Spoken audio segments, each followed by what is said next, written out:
28. My secret formula for good health. Some people evidently think that I have a secret to good health, since I'm always on the go at a pace that most people would find exhausting. It may be a bit audacious of me, but I always think of myself as being young, and I've never really had to be concerned about my health. During the Korean War, I'd walk about 6 miles a day selling newspapers. Perhaps that set a good foundation for my health. Maybe some people think that because I'm a businessman, I must be a good golfer, but I've never even picked up a golf club. I certainly never had the time to take up golf, and I never considered it a useful form of exercise. So it was a great pleasure for me to discover in his book that Japan's great entrepreneur Taka Toshio felt the same way about golf. Once some of his staff invited him out to play around. He told them that he couldn't understand how they could be captivated by putting a ball into a small hole. He felt that running a company was infinitely more exciting. That's exactly how I feel. Golf is at the bottom of my list. The joy and accomplishment I derive from work are infinitely greater. Well, can't find any health reasons for playing golf either. The exercise I get by working is so much more effective. My theory is that someone who works hard doesn't need any other exercise. When I see others sweating in a health club, I wonder if they're doing it because they don't have any place else to sweat. I still can't comprehend why people have to spend extra time and money to stay in good shape. If somebody asked for my secret to good health, I would have to answer, hard work. I get all kinds of energy when I work, yet I can understand how tedious, tiresome work can be detrimental to health. But work you enjoy begets more energy. So put joy into your work and you'll really feel alive. Sweating at work is better for you than sweating at the health club, and it's my shortcut to good health.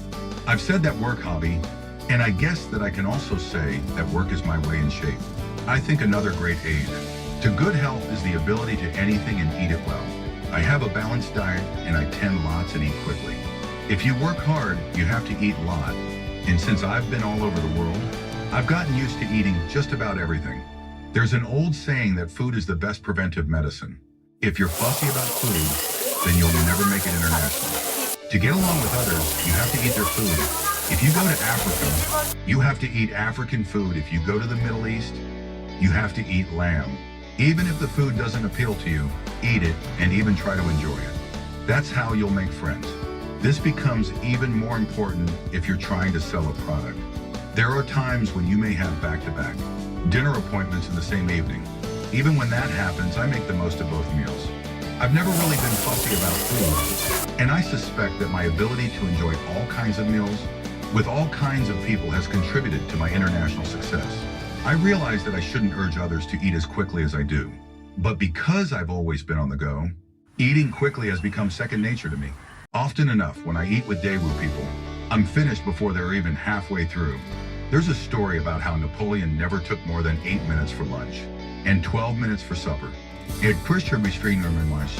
I guess that goes to show that throughout history, people who have a lot to do don't spend much time on their meals.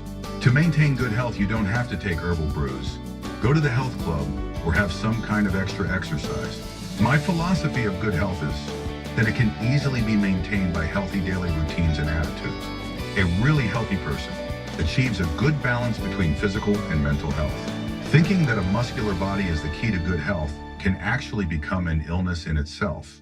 It could eventually lead you into the world where fists have top priority, and that can ruin your life. A healthy body is of true value only when it matches a mind that is equally healthy and upright. Although I'm an entrepreneur, I really believe that the psychological is more important than the material.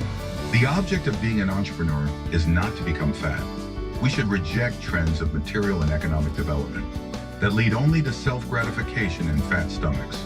Materialism is fine as long as psychological development is equally rich and abundant. Nowadays, there are too many people who look physically fit, but are mentally unfit. And if you're not fit mentally, what's the use of being fit physically? What good is a full stomach with an empty or distorted mind?